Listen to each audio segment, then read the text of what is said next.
তো বন্ধুরা, আজকে হইল বৃহস্পতিবার। দেখেন বিকালের আকাশের দৃশ্যটা কি সুন্দর, মানে কি কইতাম, এক নিমিষে মন বালনের মতো। খুব সুন্দর, অনেকটা রং ধরছে, খুব ভালো লাগতেছে বন্ধুরা।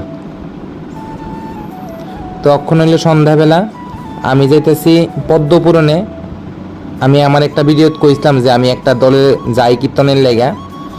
তো মনসা আমার বই লয়ে আয়া পড়ছি, যার বাড়িতে কীর্তন তার বাড়িত, তাইনের হাতে বইটা উঠাই দিলাম।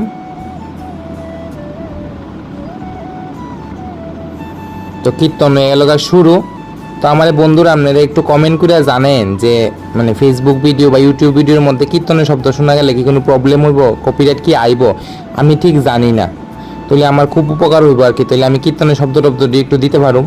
তো সবাই বই এদিকে কীর্তন করতেছে। তো এই মাসটা তো মা মনসার নাম